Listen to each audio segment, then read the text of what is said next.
Assalamualaikum warahmatullahi wabarakatuh. Jadi di sini saya akan menjelaskan tentang gender equality dan budaya patriarki dalam bentuk mind map.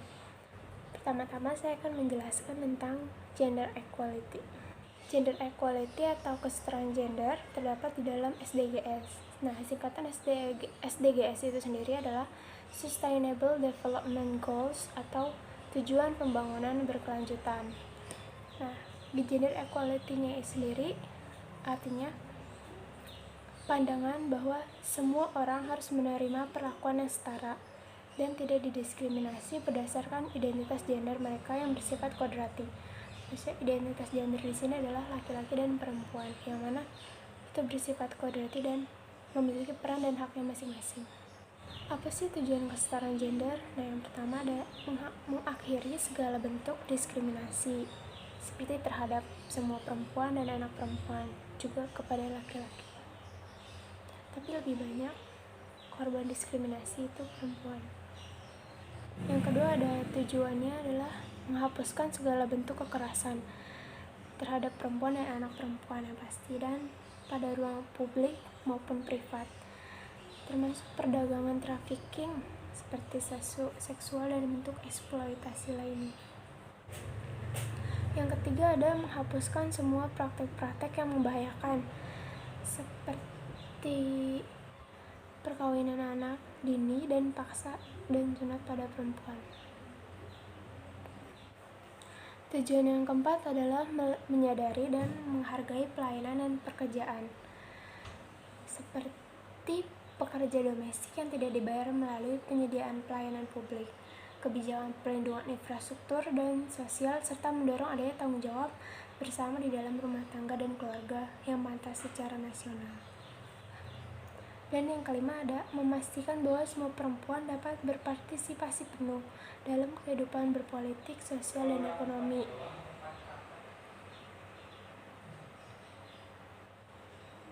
Satu lagi yang keenam, memastikan adanya akses universal terhadap kesehatan seksual dan reproduksi dan hak reproduksi sebagaimana telah disepakati dalam program aksi konferensi internasional mengenai kependudukan dan pembangunan dan aksi platform Beijing dan dokumen hasil dari konferensi review keduanya. Nah, kapan munculnya kesetaraan gender dan siapa sih pencetusnya di Indonesia? Nah, sejak tahun 1908 yang dipelopori oleh Raden Ajeng Kartini sebagai wujud perlawanan atas ketidakadilan terhadap kaum perempuan pada masa itu, seperti perempuan hanya disuruh memasak dan dijadikan selir untuk para yang di atas, dan hal ini ditindaklanjuti pada 22 Desember 1928 oleh Kongres Perempuan Indonesia yang kemudian pada hari itu ditetapkan sebagai Hari Ibu Nasional. Lalu kenapa sih kesetaraan gender SDGs itu diperlukan? Nah, karena kesetaraan gender akan memperkuat kemampuan negara untuk berkembang, mengurangi kemiskinan, dan memerintah secara efektif. Maka mempromosikan kesetaraan gender adalah bagian utama dari strategi pembangunan dalam rangka untuk memberdayakan masyarakat. Pembangunan ekonomi juga membuka jalan untuk meningkatkan kesetaraan gender dalam jangka panjang. Apa manfaat gender equality SDGs bagi perempuan?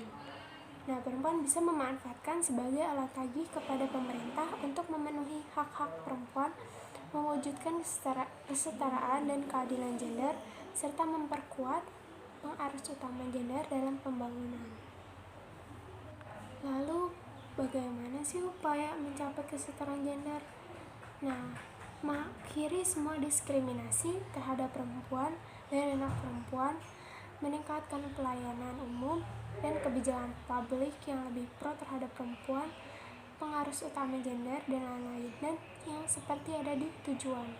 Kita harus menjalankan tujuan-tujuan SDGs dalam kesetaraan gender. Lalu, negara mana yang paling baik kesetaraan gendernya? Dan negara mana saja yang memiliki kesetaraan gender terbaik? Yang pertama, Islandia, Norwegia, Finlandia, Swedia, Nicaragua, Selandia Baru, Irlandia, Spanyol, Rwanda, dan Jerman.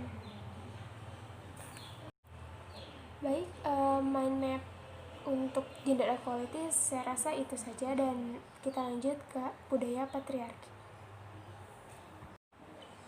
Oke, kita lanjut ke budaya patriarki. Nah, apa sih yang dimaksud dengan budaya patriarki? Nah, patriarki adalah sebuah sistem sosial yang menempatkan laki-laki sebagai pemegang kekuasaan utama dan mendominasi dalam peran kepemimpinan politik, otoritas moral, hak sosial, dan penguasaan properti. Nah, kapan budaya patriarki muncul di Indonesia?